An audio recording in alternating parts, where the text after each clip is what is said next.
welcome back to Self Made. I'm here with another guest from my Booked Out Cleaners school community. This is Ash from Advanced Commercial Cleaning in rural Victoria. He's about 90 minutes outside of Melbourne.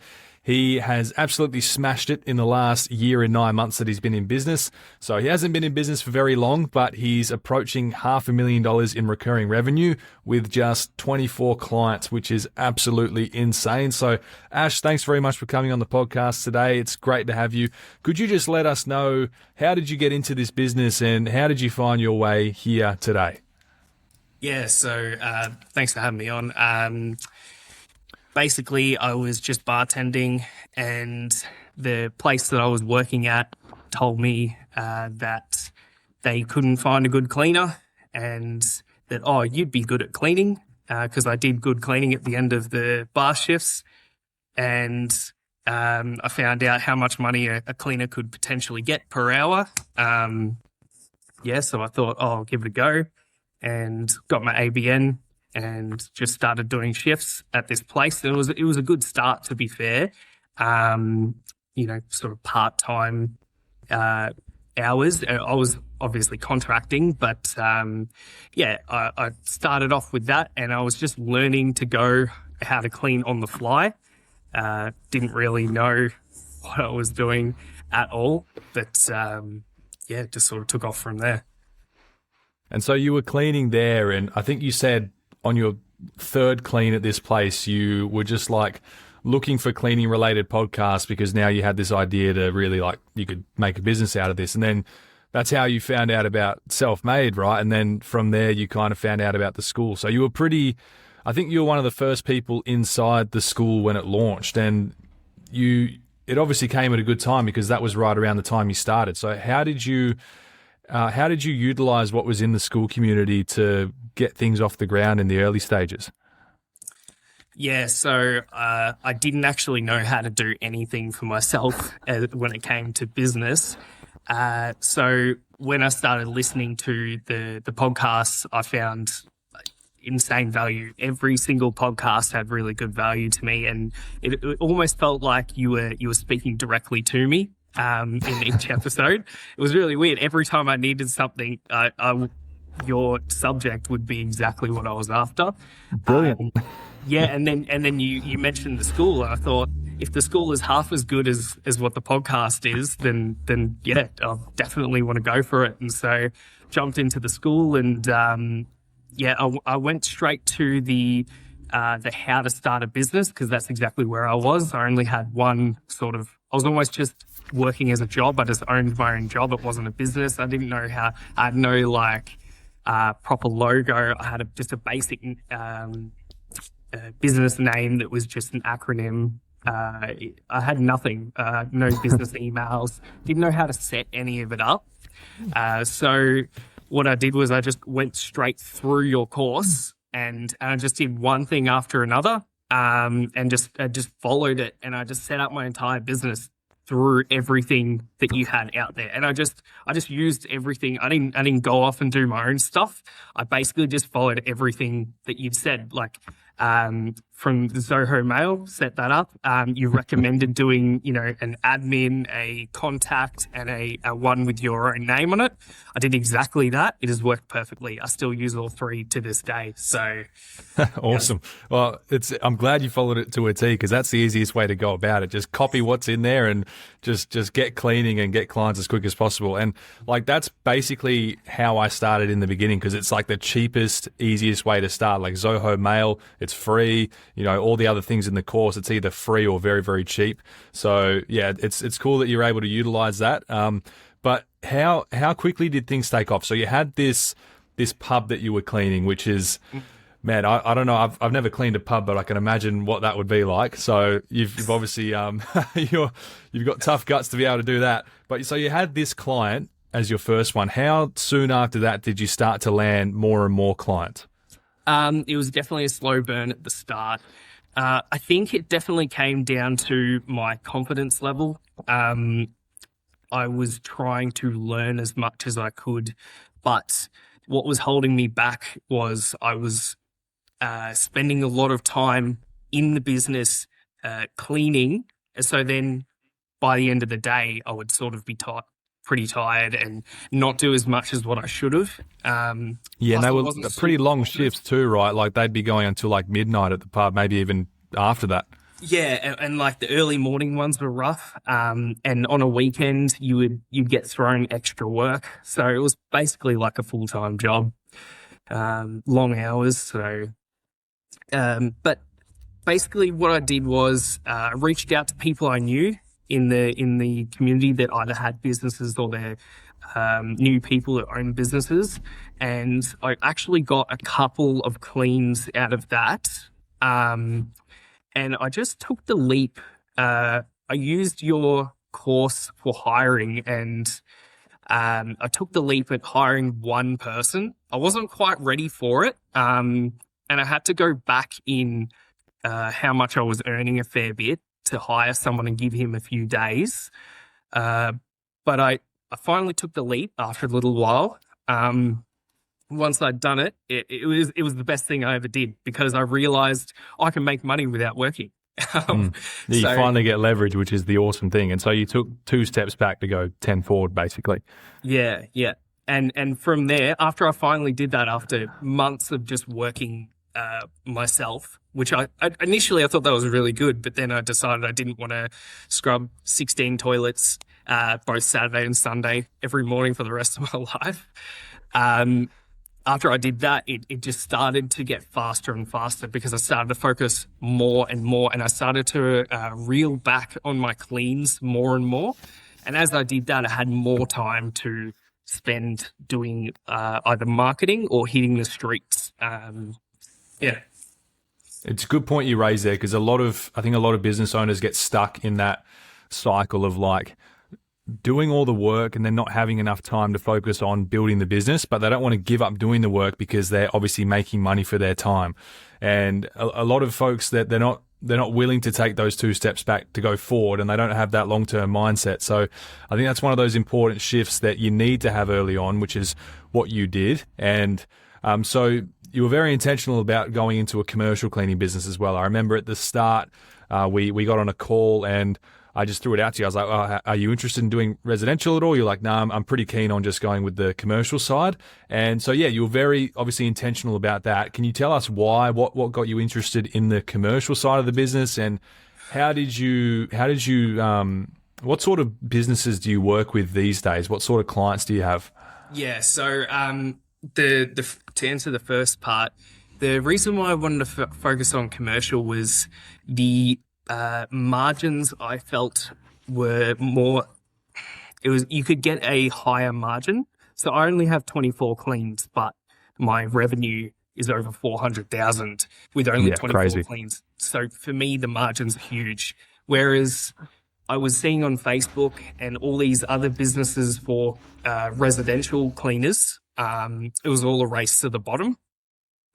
And then also when it came to all the commercial businesses in the area, there weren't many, and the ones that there were, they weren't really doing a great job. So basically I saw a gap in the market. And that's one of the things I think was during one of your podcasts. You said identify a gap in the market. So that's what I did. And I thought I'll just go deep into one niche. And I named it commercial cleaning specifically. So when they see my business, they think they specifically do commercial cleaning, and they'll pick me over someone who's just local cleaning and not necessarily niched on that. Yeah, and understanding your local market is really important as well, because everyone's going to obviously have a different kind of area that they're operating in. And you're in like rural Victoria. So what's the sort of population there? Quite small. I think it's like, I don't even know, but like maybe over like under 20. Like 50,000. Yeah, under. Yeah. Okay, so yeah, under. so you've got a big advantage there, because in these small, I'll call it a town, these small towns, you don't really have, commercial cleaning contractors and companies like that. So a lot of these businesses will be doing their cleaning in-house. They'll just have, like the receptionist might be doing the cleaning or whatever. So like there was a gap there for you to just go in, launch a commercial cleaning business. And yes, even though you're in a small town, like you only need 24 clients to make $500,000 a year, which is what you've done. So you've identified that gap and you've gone in, and that's the one thing that people need to understand when they go into a business is just like looking at the total serviceable area in your market, looking at what sort of gaps there could be. Like, is there an influx of residential? Is there an influx of commercial? Is there actually a gap in residential? So looking at all these things and then kind of triangulating, the right decision based on that, which is what you've done. So, just going back to that. So what sort of clients do you have now? What sort of businesses and industries do you work with mainly? Yeah, so I just grabbed up my chart. But I actually do multiple gyms, 3 gyms. I do a lot of offices. That seems to be the one area where residential businesses try to get into themselves. They feel confident that, a basic office that you just do bins, floors, wiping desks, which it is. It's more simple. So we try not to go in against offices as often or as hard because... they'll be a bit more price competitive. Yeah. So I've definitely gone for those mid-sized ones. They're massive businesses. They go for those huge companies. So I found the massive businesses are quite hard, like the big corporations or the ones that are controlled by head office. There's no way I can get in there, like, Harvey Norman, ones like that. But local businesses that are mid-sized, so it's a bit big for a tiny residential business, but not so big that they want to get a massive, national commercial business in. So something like a dealership is a really good one because that's like a daily clean. I've got one of those. Is that the one is that like 27 hours a week? Is it that one? That's 15 hours a week. I've got one that's a dirt lab. It's very interesting. I just started that. Dirt lab. There's a fair bit involved with that one, but because there's a fair bit involved, other cleaners haven't been able to get onto it and do a good job, basically. So a lot of our jobs come from, our cleaner's not doing a good job, or they're not able to do the checklist properly. So we come in, we make sure we're doing the checklist properly and keep everyone happy, basically. So yeah, you can pretty much always assume that commercial clients, these offices, these big buildings, they've always got cleaners, but 9 times out of 10, they're not happy with the current contractors. So the first question we always ask when we go into these walkthroughs is like, what are you unhappy with about the current service, or what things are you noticing that are being missed? And that, before we write anything else down, that is at the top of the page in bold with an asterisk next to it, because we want to make sure that we're not dropping the same ball that their current cleaners are dropping. And so that's, it goes for residential as well, but it's even more important for commercial because, you've got a whole workplace that's sometimes noticing the same things that are being missed, and like words making its way around, and the accounts team is saying that their office is dirty, and, everyone in the back office and in reception saying the bins aren't being emptied properly. And you need to know these things because it could be, it's the reason why they're looking for a different cleaner altogether, but it could be the reason why you potentially lose a contract, and it could be completely unbeknownst to you because a lot of the time you won't even hear about it. These clients don't even really tell the cleaners that they're unhappy with it. They tend to just go out and look for something better. So have you created some sort of, I know you're big on like building those relationships with your clients. Are you big on like check-ins and just following up with them over email, phone, that kind of thing?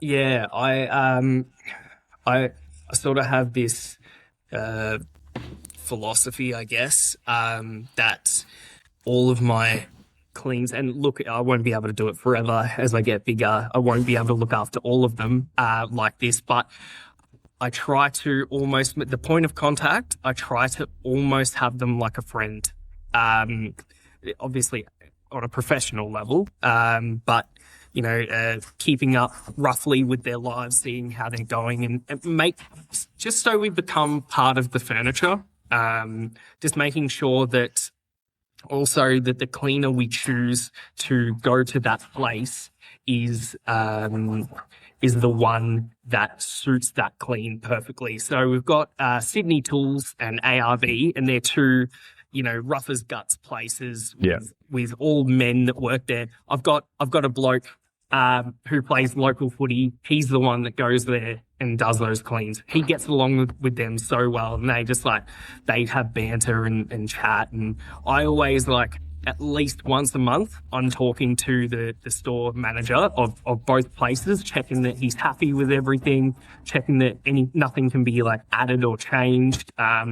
Seeing how he's going, seeing how his business has been recently. So basically just making it feel as if, it would be a deep cut if you left us, because we're mates. We get along. And so I think creating that strong bond with every single clean has been vital. I've only ever lost 2 cleans, and they were for things outside my control. One business went under, and then the other one almost went under. So it was completely unrelated to me. So every other clean I haven't lost. So that's the other thing with commercial as well. You can run into issues with cash flow. Businesses can go under, and usually cleaning's at the bottom of their accounts list, and they can be the last to get paid. So how do you manage cash flow in your business? Has it been a bit of an issue for you, or are you pretty on top of that? Yeah, it's funny you say that, because you had a podcast about profit first recently, and that's another one that I think would speak to me exactly. And it's crazy. A few of the last podcasts that you put out, I thought, this is exactly what I'm working on right now. So cash flow is something that I'm trying to work on. I've got a bit of a Band-Aid solution at the moment with just having a minimum amount. So I just have 6 weeks worth of contractor pay in the account at a time, plus 1,000 or 2,000 extra in case I need to buy chemicals or anything like that. Really, that's probably not good enough. And when I'm doing the invoicing, it's probably not as tight as what it could be from the invoicing to getting paid. I try to set up as short a pay cycle as possible, but I do find that especially some of the bigger places, they don't pay on time, even though they've got an agreed time, and I try to keep that relationship good. So I'm walking the line between keeping the relationship good and getting paid. So it's always a hard call. Yeah, it's always going to be that tug of war with the bigger ones, because the smaller ones are great. It's usually just paid by the owner, or someone. It might be the receptionist or something. That it's like a small team. With these bigger companies, you've got a whole accounts department usually, or it could even go to a head office. And they're completely incentivized to delay money going out of that business as long as possible. So they've got KPIs to hit, which is when a bill comes in, we need to prolong this for as long as we, feasibly can without any issue. So that's always the biggest issue with these bigger companies. We certainly run into that a little bit. And cash flow issues, it's always going to be an ongoing thing for a cleaning business, just the nature of what we do, especially if you are in the commercial side. So it's always just going to be one of those dichotomies to be managed. And yeah, the big ones are certainly a bit of a headache, and but you just have to manage it the best you can. And having that relationship definitely does help, because if there's that mutual respect, then they're going to pay you.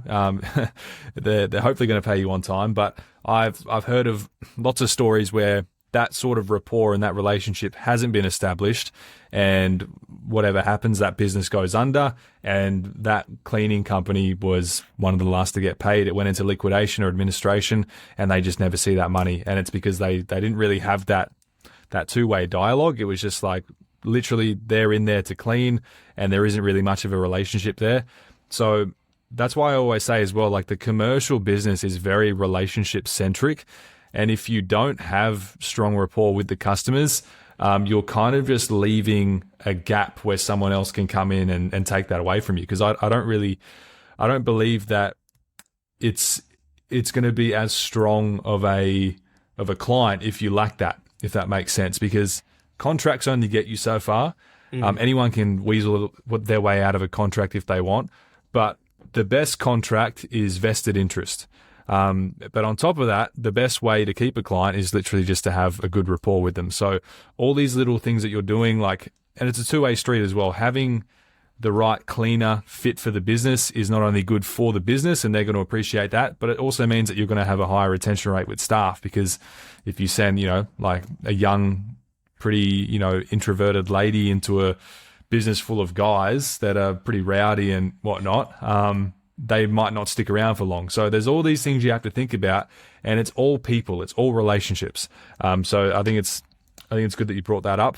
But so you've got, is it mainly contractors you've got? Do you have employees? What are they?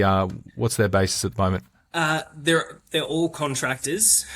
It does present a few issues. It is difficult. In some cases, trying to make sure I'm doing everything correct, like by the law. Yep. However, it has also, on the other side of the coin, the potential to, so for commercial cleaning, a lot of my stuff is outside of hours, and I'd be paying through the teeth, through the nose, whatever the expression is, for those workers if they were employees. So for me, as a commercial cleaning business, I've found that contractors are better, and for me, it's more simple how I do it. But each to their own. I know Ryan, a friend of mine who I met through Booked Out Cleaners, he has both. He has employees and contractors, and that works for him really well. And I wish I could get onto the employee side of it, because I do have cleans during the day. I guess this is one of those things I haven't organised yet. Yeah, and it's just one of those things where, like, you might just find a better solution for your problem, and everyone's business looks different. Like, your business is predominantly outside hours, and it is easier just to find contractors to fill those time slots. It's not generally like a regular sort of employment model, having people outside hours and not having things during the day, because most people have jobs during the day. So, like, in my business, they're all staff because we pretty much just work school hours. We have a lot of contracts, but we're never really working past like 5:30, 6 p.m. So every business is different. There's a lot of people out there that say you have to have employees only and you can't have contractors and all this stuff. And as someone who has an all-employee business, I don't really agree with that. I think that like the whole reason that the contractor model exists is because there is a place for it. So if it works for you, then it works for you. But so you're not even 2 years into the business now. Where do you see yourself taking the business over the next 12 months and beyond? Are you really just like in the systems building phase at the moment? Do you want to onboard some more clients and get more people on? Where are you at? Yeah, that's a hard question. I do definitely have systems is my is what I want to do next. I want to make everything airtight. I want to make the ship unsinkable. I also want it to be able to run without me. I want to be able to go overseas. I'd love to be able to go overseas 2-3 times a year. Ideally, I love traveling. So at the moment, every time I go overseas, I'm having to tee up a million different things and then also do work on my laptop at least every second day, or emails and stuff like that while I am away. I'd love to be able to just completely switch off and just maybe have an emergency sort of button that if someone really needed to contact me. But yeah, so there's never really I can't really switch off ever. Even last night, I had a dream. I did a quote yesterday, and then I had a dream overnight that I missed the quote because there was a cheaper price that came in. I had a dream that I woke up and checked my emails on my bedside, and then I missed it to a cheaper clean. And then I woke up in the morning and was like, "Oh, that was a dream." So I'm never switching off. I've had a lot of moments like that where I've literally had dreams where I lose my entire business and it feels so real and vivid. And I genuinely like wake up in a panic thinking that that is my reality. And then it takes me like a few minutes to kind of realize that I was just dreaming. And it's like, as soon as the business creeps into your dreams, that's when you know it's real. That's when you know that you've been bitten by the bug and like you're in this for the long haul. So if you're not dreaming about business and you're not dreaming about work, then you probably don't love it enough. So I don't know. That's just me though.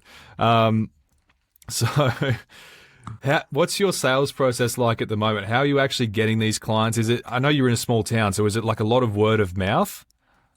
Some word of mouth, but realistically, I get a tiny bit of just a little bit from here and there. I haven't done any ads at all, other than Facebook ads for hiring, which that was actually all right. That didn't go too badly, but all of my stuff has come from walking into businesses and saying, hey, do you get cleaning done? Are you happy with your cleans? Obviously better than that, but I just walk in with a smile on my face and just show that I am a local business. It's me running it. You know, I'm not a business that's so small that if you went through us, if one of us was sick, then you wouldn't be able to fill the shift. And that we're not so small that we're just using products like the cheapest products available. We use like all commercial grade products. But then we're also not so big a business that we're going to ignore you. We're not going to just, pick up your business and then you're never going to hear from us again and the quality is going to drop off. So we really focus on, when I say we, I just mean me, but I focus on trying to slot into the middle where the top and the bottom don't really fit. So I'll just sneak into the middle and get all those middle clients because there's a huge sort of area that is not getting scooped up properly. Yeah.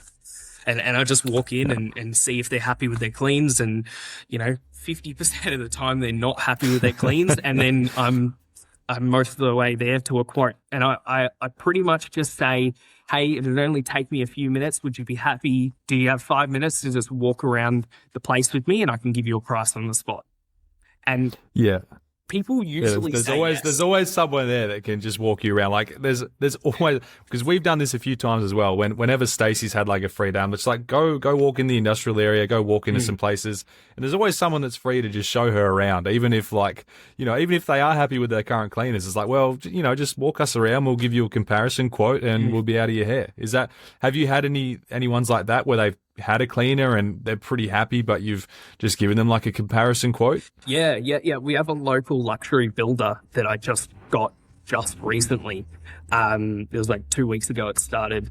And I said they were happy with their cleaners. But I walked in and I said, and tried to sort of offer them. And he goes, oh, we're happy with my cleaners. I'm happy with my cleaners. I said, well, how about I just give you a quote of just 5 minutes and then I'll be out of your hair. And if you're not happy with it, you can tell me to not come back. But if you're happy with it, then sure. Like otherwise, yeah. I mean, you can always just keep me on the books anyway, in case anything happens to your current cleaners and nothing to lose. And so he showed me around, and I think then I was able to build rapport with him. And talk about local stuff, whatever. And by the end of it, I think he realised that I was slightly cheaper than the current cleaners, who aren't local as well, and they like supporting local.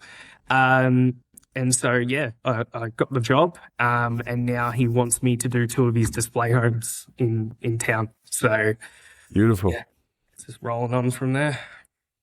Yeah, and it's a good point you raise about like being cheaper can be obviously a competitive advantage, but in these smaller areas, like we got this contract with a university like 3 years ago, and this was in Bunbury. So Bunbury is a place of about 90 to 100,000 people.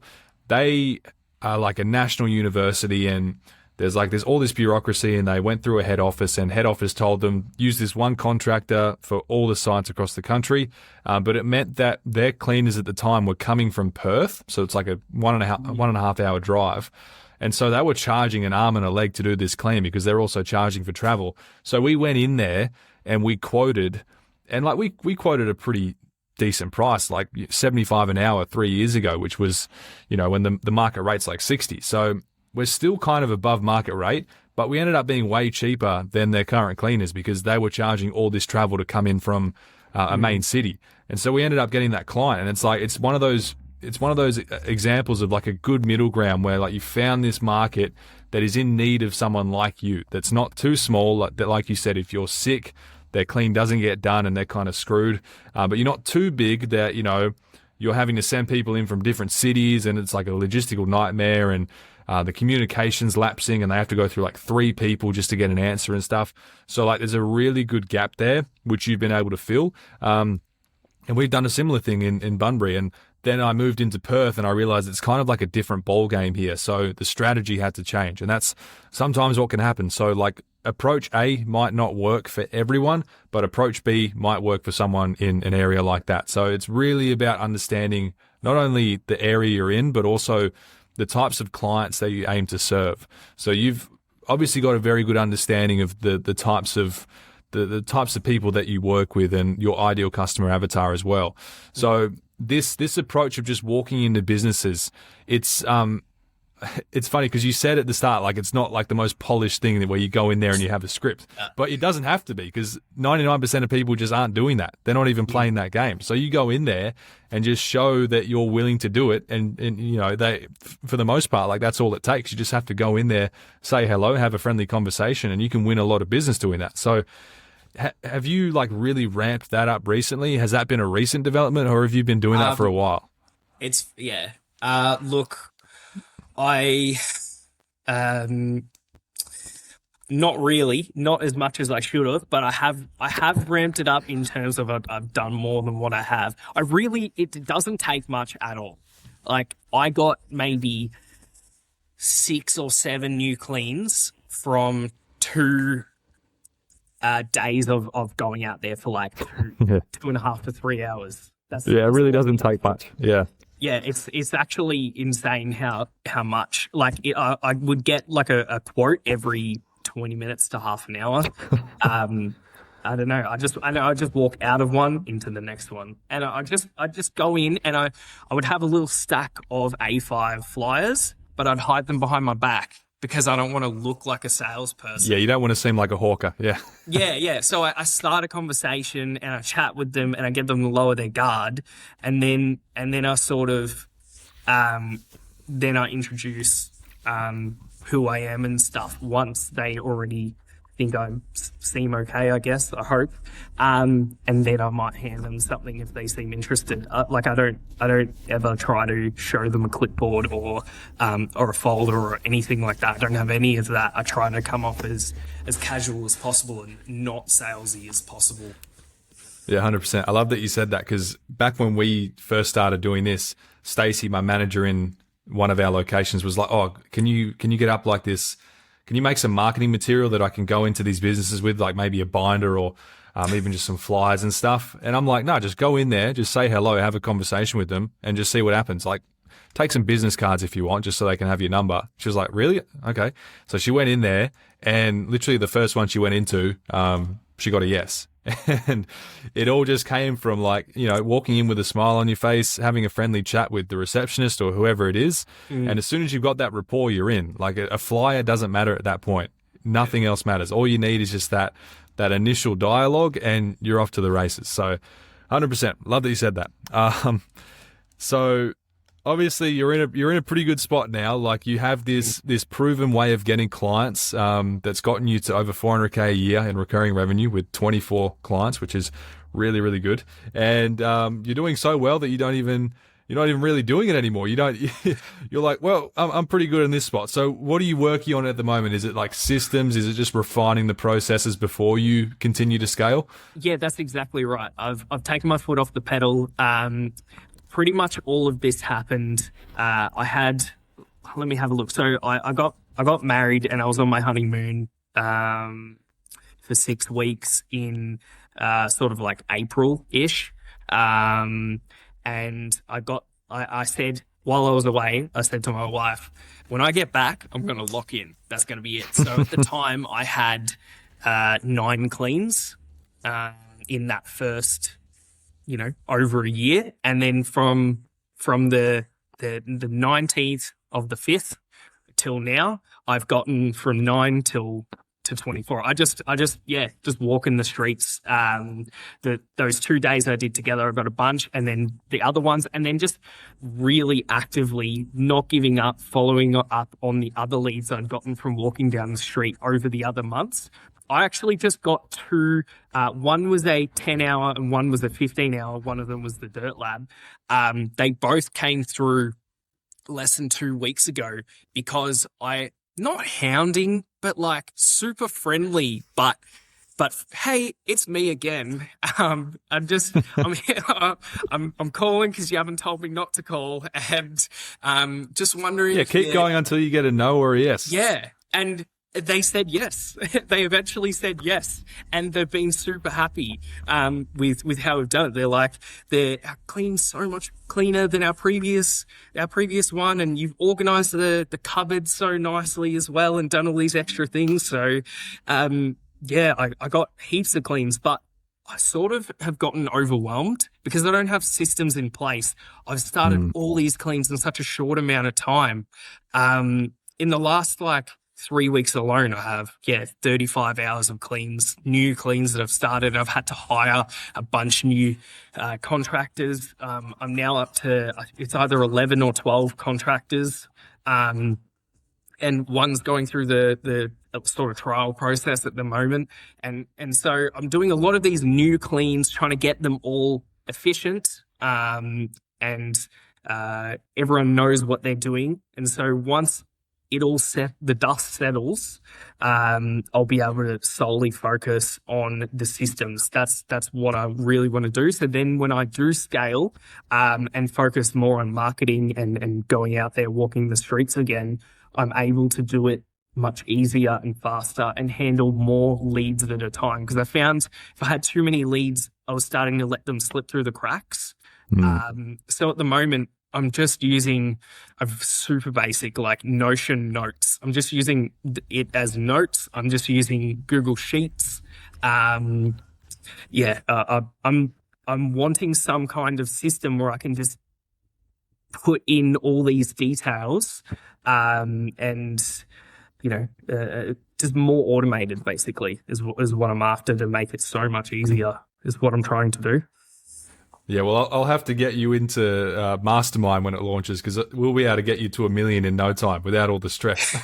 Because you've basically built a $500,000 business just off the back of your own hard work and initiative, and you're now at that point of inflection where you can't just keep going like that to $1 million. I mean, you can, but it would be hell. So you need to couple the hard work with smart work. So you need to build the systems. You need to have the processes. You've obviously got a bit of a system for the hiring now, which did you kind of get that from the school? Have you taken elements of that hiring process and put it into what you've got? Yeah. So I adapted most of, yours was more towards employees, but I just adapted it towards subcontractors. Yeah. But yeah, I just used that from school, just like I used for starting my business.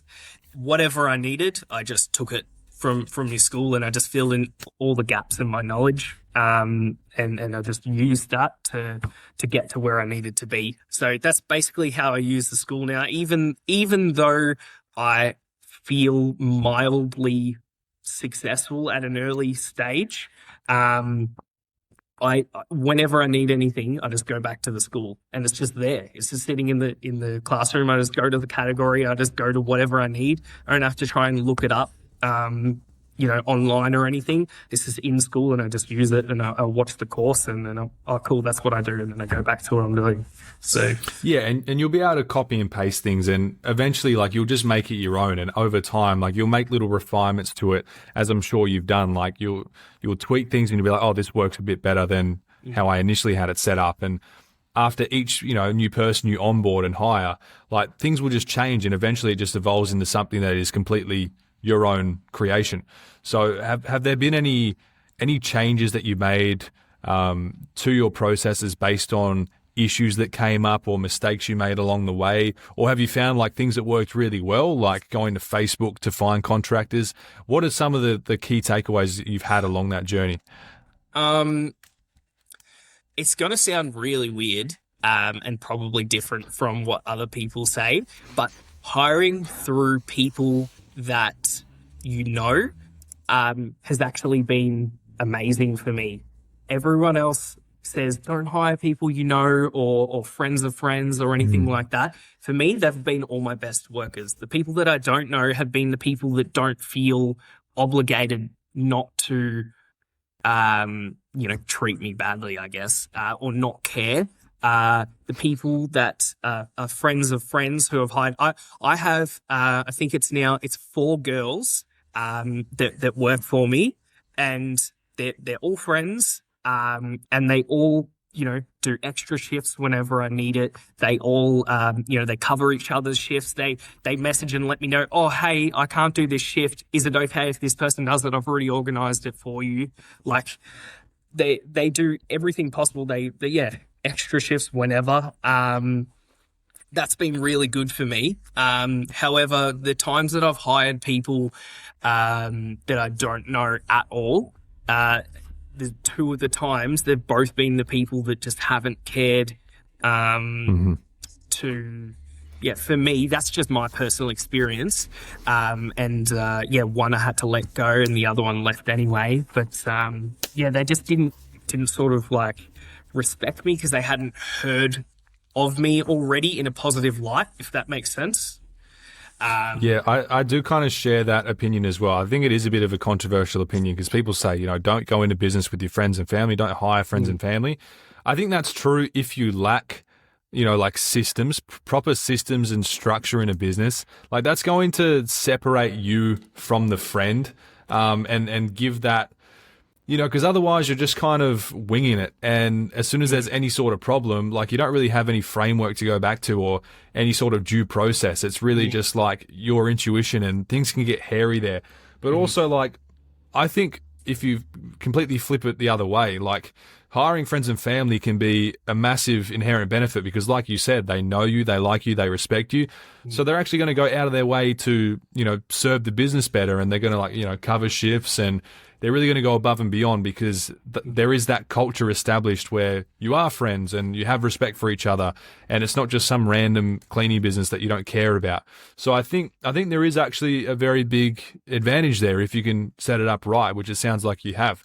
And it all comes down to the culture that you set up, and it comes down to the systems and the frameworks and just how you go about facilitating that, because it can be very bad, but it can also be very good. It just depends on how the business is postured towards that. So no, I think it is a very controversial take, but I think I'm very much aligned with that as well. Like we've hired friends of existing staff. I've hired family. I've hired extended family. I've hired friends of family. We've never actually had any issues with that. The issues we've had is, funnily enough, from having friends as clients, which I never thought would be the issue. I thought, friends as clients would be great because, they need a cleaner. They may as well just give it to us and we get money and everything's great. But it hasn't all been bad. There's been some great friends that have become clients, but just for whatever reason, we've had some not so great experiences with friends as clients. But anyway, I digress. I think it can be same thing here. One of my earliest cleans was has been one of my most difficult ones, and that was through someone I knew. But I think the wrong intention was there. There was I can get mates rates, so I'll go through your business. And I think from now on, for me, it's making sure that they're going through me either because they really want my service or more so because they're trying to support me. And I think really, if you're trying to support a friend's business, you don't pay mates rates, you pay for the full service of what they're worth, and vice versa. Like I would do that for one of my friends. I would pay, the full service of what they're worth to support their business. 100%. Because if you're getting mates rates, which is such like an oxymoron, because like you said, you should want to pay your friends what they charge, because otherwise you're pretty much just tanking their business. But as soon as you give someone a discount, you're off on the wrong foot already. Like there's going to be that little bit of resentment almost, because like your numbers. If you're dropping your price by even like $10 an hour, that could be like half your profit margin. So Yeah. like it's just a bit of a hairy thing, but you can also do it the right way. Like what I was saying before, having some friends as clients, that was like years ago. It's just a funny bit I wanted to add in. But like same thing, as long as you have the right parameters set up and the right policies and structures, and you're very firm about pricing and all this stuff, like you can have a very good experience hiring friends as staff and having them as customers, and it can all be great. But I think a lot of people do it the wrong way, and that's why they end up with a worse business and less friends as a result. So definitely one of those touchier subjects, which I should probably do a whole podcast episode about that actually, because I've got a lot of stories there. Speaking of stories, have you had any not so great stories or experiences with clients or potential staff or anything like that? Well, a couple of things with staff. I had one lady, the one I had to fire. She, for some reason, I didn't know this person, by the way. So that goes towards what I said. She just kept having issues, like turning up 15 to 30 minutes late for a shift. Yes, it's at night time, but there's two people on a shift, so the other person has to wait. And then I was turning up to the shifts a lot because it was early in those days for that clean. And so I was just checking up on them, helping out when needed. But she would wear the uniform is just a shirt, right? And that was provided. And then it's either dark blue or black pants or shorts. And for some reason, she was wearing bright red tracky pants. And I asked her like 2 or 3 times, please just wear, because if they see it on the cameras or the staff are still there, it doesn't look Probably like the worst color to wear, actually, bright red. Yeah, like and it completely clashes with the uniform. Yeah. I said it multiple times. Yeah, and then one time she called me and the alarm had gone off, and she ran back inside and had left it on and called me to turn it off. So I drove down from my house to turn it off. She had the code but wanted me to turn it off, and lo and behold, she was wearing red pants. So I thought it wasn't the first time she'd set off the alarm, and no one else has ever set off the alarm, by the way. So this had all happened within the span of a couple of months, and just ignoring when I ask her to fix things as well. But that's more minor. But all of these things put together, I was like, okay, that's it. The red pants are the final straw. Yeah. But it's also like indicative of other things as well, because if they're not going to listen to you on this really, menial, simple thing, what other things are they not following instructions in? Like, what areas are they also dropping the ball in? So I think something as simple as a uniform, people may think of it like, oh, who cares? It's just the uniform, as long as they're showing up and doing the work. No, it's like the very first thing before you even enter a property. Like, you have to be presentable, you have to look good and represent the company well. And like a uniform is a pretty good tell of that, and how someone shows up and if they show up on time. So like all these things, it isn't just about the cleaning, it's the whole thing put together. And if they're not following protocol or policy in one area, you have to it begs the question, like where else is that missing in all the other stuff they're doing? So what did you learn from that experience? Was there any, like, did you become very, very firm about the uniform rule after that? Did you make sure with all the future hires that you like onboarded them differently?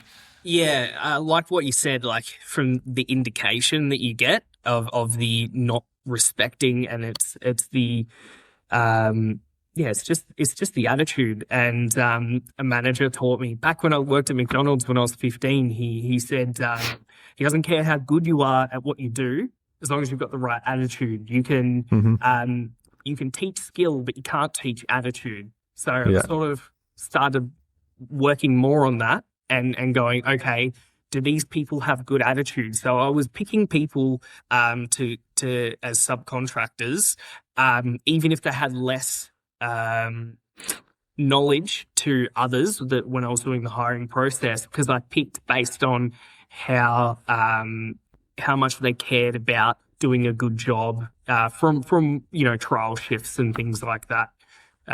So I focus more on attitude rather than skill, because everyone gets skill eventually, but attitude usually stays the same.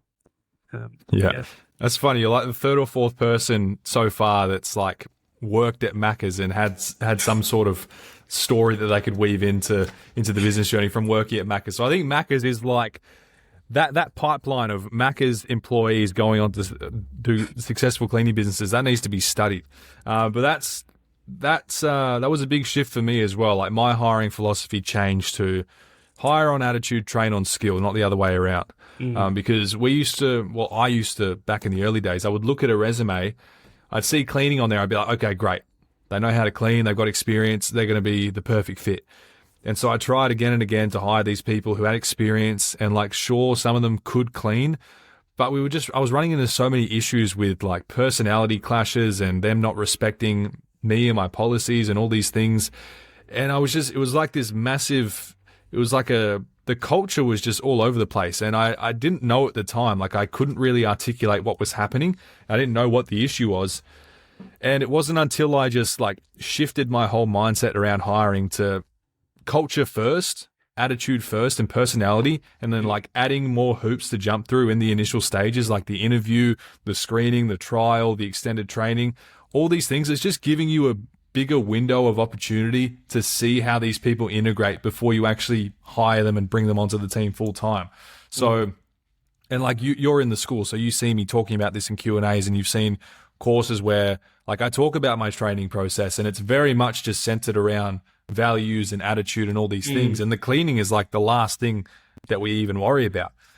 So it's very, very important. And what's your sort of training process like? Is it similar to that, where you indoctrinate them based on like who we are, what we do, loyalty, who we serve, all that stuff? Yeah. That's the big one I say is loyalty. Like, I will always look after you as long as you look after me. Whenever they do extra, I always pay them extra. I go, put an extra however much on the invoice this week. As contractors, put this much on the invoice this week. You know what? Charge me this much this week. I really appreciate what you've done. I give gift cards as well. Came from you. I just go, here you go. I really appreciate what you've done. Thanks heaps. And so I always make sure they're always feeling acknowledged. And I think I've created a really good work culture, because, you know, I toe the line between being their friend and their boss, just like I do with my clients. I do the exact same thing. So I have a good relationship with them. You know, I have in-jokes with each one, you know, about silly songs or, you know, a similar book that we're reading and things like that. At the end of the day, when I switch on and I'm like, oh, okay, so this needs to be done, they're like, yep, okay. And they're, you know what I mean? So I've got that sort of in between where we can be friends and mess around, but at the same time, they do respect me as a boss, which is really weird because I feel like a child or a teenager still. So yeah, people that like 3 of them actually just call me boss. I don't know why. I never asked them to, but they call me boss. And it's the weirdest feeling ever. But it's funny. Cool, both my managers call me boss. I don't think I've ever heard them say my name. It's just always boss.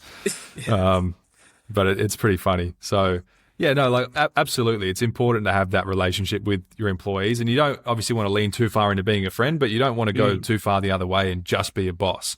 Yeah. Like there is a fine line there, and it's really good to, like you say, toe that line.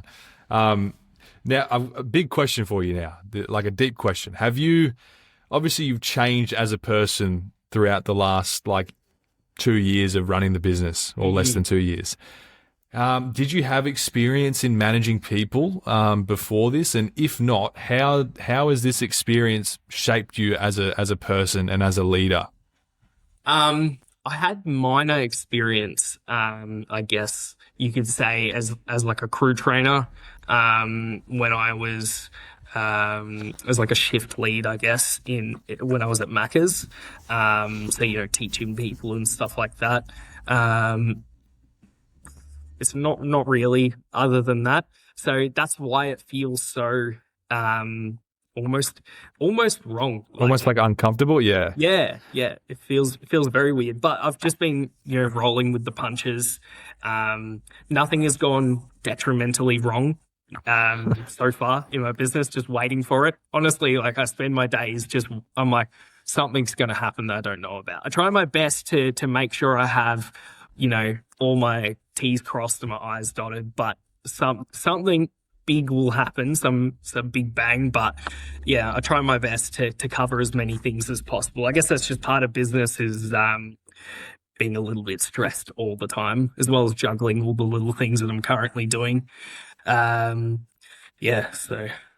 Yeah, it's always like plan for the best, prepare for the worst. I think that's a pretty good philosophy to follow in business, because things are going to happen, and they always come at like the most unexpected time as well. Business has a funny way of doing that. Just as things are going really well, the worst thing that's ever happened to you will happen. So have you had any really, you haven't had any big issues with staff. Have you had any big issues with like a client, anything major that comes to mind? I do have a funny client story. One issue I've had with staff, other than that one lady, there's been a couple of people that I've spent money on during trial shifts as them, or starter shifts, them being an extra that that's just come straight out of the business bank account, and then them leaving because they've found something else or they just don't care. And that has happened a few times now, which is a little bit frustrating, because you sort of give people opportunity and attention, and I bend over backwards a little bit for people too much, too fast. And then they go, oh, no, see ya. And I've also been ghosted by people a few times, and that was recently when I was trying to get more people for these new cleans that I have. They would talk about how keen they are for work and everything, and I'd line up the work and I'd go there and they wouldn't be there at the clean. It's like crazy. Like the young people these days, it's just insane that people don't care. Like, it's not like I'm hiring people under 18. It's anyone between, working like 18 all the way up to, I've got a couple of ladies that are older. They're great as well, but I don't know, people these days just sometimes, happy just to ghost you. I know. But it's ghosting culture is rife these days, not just in business but everywhere. It's just it's too easy for people, just like if they don't want to go ahead with an opportunity anymore, they just won't respond. They don't want to face the music, and they just don't have the decency or the respect, which is it's definitely being lost in this generation, I guess. And it's like, it's a big hit to the ego as well, when you put a lot of time and effort into training someone, and obviously money, like you're paying to train these people, and then they just up and leave, or they go get a different job. Like it's a tough pill to swallow, especially early on, because like it is a lot more obvious in the account when you're losing that money, and when you're sending it off and it's going towards training, and then it just amounts to nothing. Like, it's really one of those tough things that you have to grapple with, and you just have to accept, like, this is just the cost of doing business. And the best you can do is just manage that and minimize that downside as much as you can. But have there been any learning experiences there? Have you done anything differently in the training process or the onboarding? Yeah. With the onboarding process, I guess just vetting people more before. Without spending too long doing it, but still vetting people more before that first one. And if any red flags are there, just not worrying about it. Because there maybe possibly were a couple of red flags. I don't know, maybe. It's hard to tell. Whether it seemed like they might be a little bit flaky. But no, I was in with a really positive mindset. But now I'm just a bit more realistic and careful, I guess. Yeah, being an employer will quickly sober you up and give you a reality check. And you don't if you go into it optimistically, you don't really stay that way for long. Yeah. Oh, and that story, before I forget, I thought it was a pretty good one. It was about the client. Was the second clean I ever had. And I was still very new to cleaning, and I was very nervous. But I had all my kit there and everything, and that was the first time I'd had to bring my own kit to a clean. So that was all new to me as well. Anyway, I was putting up all the chairs in the kitchen, like the lunchroom kitchen, and the chairs were plastic, and they're like stretchy, bouncy chairs, and they got like spears for wooden legs. So I was asked to put them all upside down on the tables. So I'm putting them all on, and I'm like, oh, I need to get it all done in time. So I'm rushing around, and I put it up there. But unfortunately, the back and the bottom is curved, so it doesn't sit flat on the table upside down. So when I put one on there, and then I've gone around the other side and put another one on, it has fallen off the other side, bounced straight off the ground, and speared through the wall.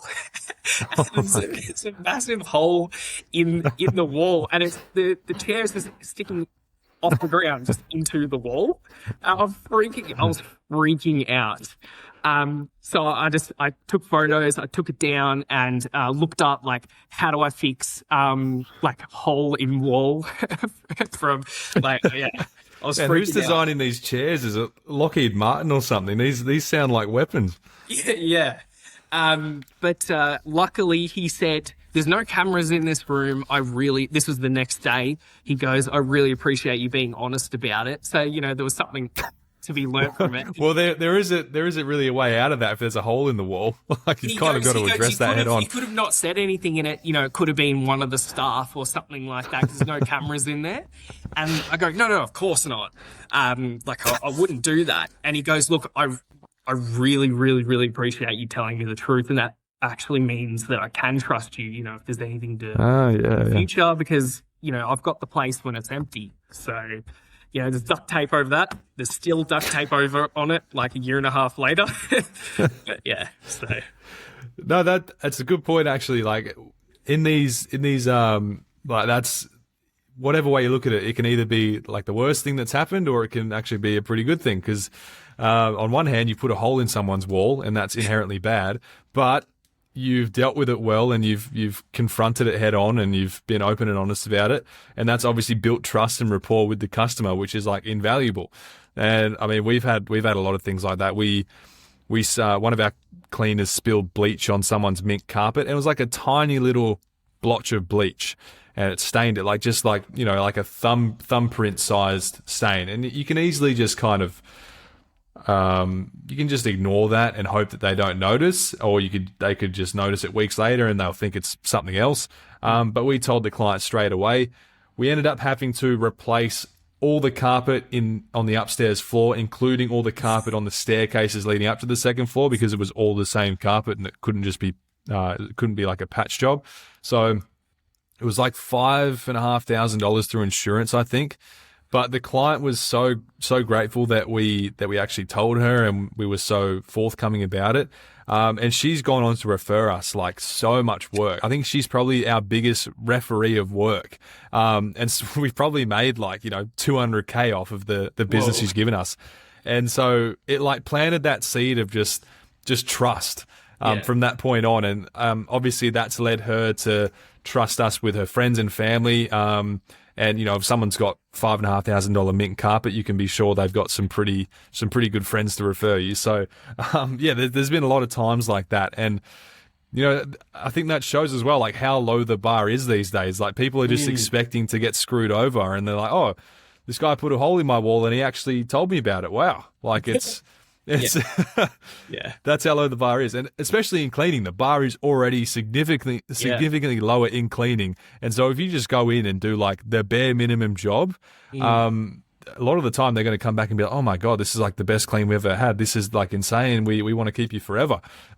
So yeah, that is a good story. But I want to see like a picture of these chairs, because they sound deadly. You're going to have to put people through like get them on like a white card before they enter that room or something. Um, so do you have, I guess it being an older area as well, do you have like a lot of, I'm guessing it's like older buildings too, right? So these are like really dusty, dirty places, or do you have like a lot of newer buildings that you clean? It's honestly a real massive mix. Totally. Okay. Yeah. Yeah. And I quote based on whether they're old or new, and I try to take that into account. Sometimes it is a little bit more difficult with a commercial client, because one person will say, oh, this size of room only takes 2 hours to do, but they're asking for it's 2 stories, and you've got to do the common area in between. They also want all window sills done.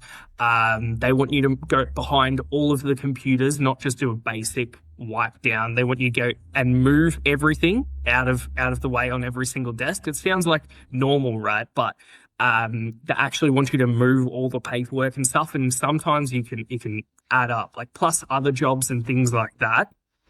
It's probably going to take a bit longer than 2 hours. And sometimes they just say, oh, can you just change bins, really quick wipe of the benches, and desks, and just go around paperwork, which is what most people actually say. They just want you to go around it. They just don't want you to touch it. We really go based on what the person wants. We found being flexible, works the best, because some people want one thing and some people want another. So I just put it in the notes, and that's how I teach the person when I'm teaching that the cleaner that clean, like doing a site induction for it. Sometimes it's just a really basic clean, really quick vacuum, a spot vacuum sometimes, and it'll only take an hour and a half. So, but then they expect one way or the other. So that just happened with me recently. There's a giant medical clinic, and they want it done in 2 hours. It's a massive thing. It's got 2 floors, and they want everything done from like the vents and like everything done, pretty much every single clean. And they wanted all the interior windows included as well, like heaps to do, and in 2 hours. And they were saying, our current cleaners aren't getting it all done in 2 hours, so this is what we want to go through you. I said, wow, really? Yeah. I said, look, I could lie, take it on board, get your business, and then just do 2 hours worth of work, what they're probably doing right now. Or more likely is I'm going to give you I'm going to give you 2 options. This is what we can do in 2 hours, and this is everything you've asked for. It's going to take, I think it was like 3.5, 4 hours. And they just said, thanks, we'll stick with our current cleaners. So I was like, okay, no worries, have a good day. But yeah. Well, I use a similar approach in a lot of quotes. You can sometimes tell, actually a lot of the time you can tell what sort of cleaner someone has at that time. Like they'll just be describing the way they operate, and like, oh, it's like a husband and wife come in, all this stuff. And it's like, you can get an idea of what they're charging, and you just look around and you see the quality of what's going on. And so a lot of the time I can tell that they're probably paying like $30 an hour for a cleaner, and they're getting like a $30 an hour job. And so I just address ahead on, I'm like, look, the price that I'm going to give you, it's going to knock your socks off. It's probably going to be twice as much as what you're currently paying. But I know that you're unhappy with the current state of things and what's being done, and whatever it may be. And so I'm always like bracing people for it, and almost like anchoring them on the fact that it's going to be a really high price, and maybe even making them think it's going to be way higher than what it actually will be. And so by the time I actually give them the real quote, it's probably less than what they had envisioned, because I'm like really, this is for the people that don't find us through a lot of the main channels we market on, so they don't really know a lot about the business, but I'll like tell them all about what we do, walk them through like how much we spend, how much time and money we spend hiring people, and all the insurances and all these different things, right? And so I'm just bracing them. And I found that that's been a really good, sales strategy as well. Like I've been able to close, even though we've slowly increased our prices over time, and our conversion rate kind of decreased with that relative to the increase in price. Like I've been able to kind of swing it back the other way just with that sales strategy, which has been really interesting. So, Yeah, and you can always give that option as well. Like you can say, look, we can match the current price, and we can still do a better job, but we're just not going to be able to do exactly what you're hoping to get done. Yeah. Or you can pay a bit extra and actually be happy with the service. So, like, what would you rather pick? Most people will go for like paying a little bit extra because they're happy to pay that premium to get the result. Sometimes you will get people that say no, and that's fine. You just shake their hand, say thanks for having me come by, and walk the other way. And that's just the game of business. But, I think a lot of people in these situations, like hearing the word no is very hard. And it's one of the most common questions I get. I get a lot of messages about it. They're like, do I need to decrease my prices? I'm not getting enough people saying yes to my quotes and all this stuff. Like, it's a very hard thing to kind of deal with. So how have you been able to deal with the rejection in business, whether it's been a no from a customer, pushback from employees? Yeah. Have you always been pretty resilient to that, or has that been like a learning journey for you as well? Yeah, like pretty good. I think no's, I'll be honest and say my early days before I was a bartender, between Macca's and bartending, for like 3 years, I was an assistant, then I was a real estate agent. So I've done that sales time, and I've had the door shut in my face plenty of times. Being an agent would build up your resilience for sure. Yeah, and there's much less pushback on a young guy or a young person going for it and starting a business and trying to just give it a good go, rather than some sleazy looking sales guy in a suit thinking he looks all slick and stuff. So I've found it much easier because no one wants to be a cleaner. Most people would say, oh, I don't want to be a cleaner, don't want to be a garbage guy. There's a few things that people say they would never want to do. And it's funny enough, I actually said to my parents when I was late in school, I said, look, I'll do whatever, I don't care, I don't want to go to uni, and I'll find what I want to do. But two things I'll never do is, one, garbage man, two, cleaner. Like, I actually said that. And here I am. So... But I'm as happy as I've funny how that works. More in my life. Like, with my relationship, I've got a few good friends, small family. I've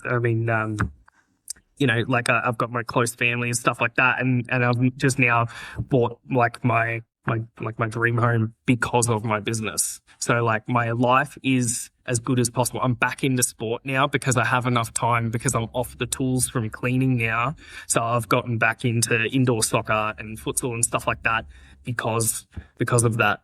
The cleaning has just given me the ability to do things that I didn't think I would be able to. Like, it's just, happiest point in my life so far. Just looking to just 2, 3, 4, 5 times it with the right systems. I think you're certainly heading there, but that's amazing, man. And you've done this in less than 2 years, which is like half the time of the average uni degree. So in half the time of a uni degree, you've essentially like completely changed your life for the better. And all of this was possible just because you did something that you didn't want to do, put yourself in like an uncomfortable position and built a business that most people wouldn't even ever think to go into unless they have the right attitude about it and they find the right information. So it's amazing what you've done. And I feel like I've kept you here for a long time, and I've got so many other questions I could ask you, but I want to be respectful of your time. So Ash, look, is there anything in closing that you would want to tell someone listening to this that may be in the position that you were 2 years ago, that's thinking they want to do something for themselves or get into this business and just hasn't pulled the trigger yet? Yeah, sure. You may be thinking, oh, it's too hard, or, I can't do that. But, you need to pick your heart. It was extremely hard at the start.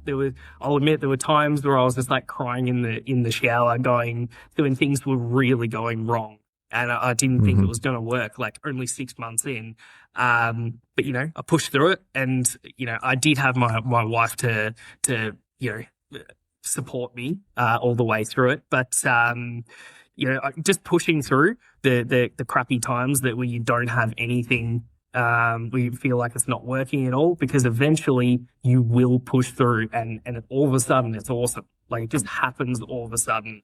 And if you think it's too hard, it's not, because I basically just learn everything on the fly.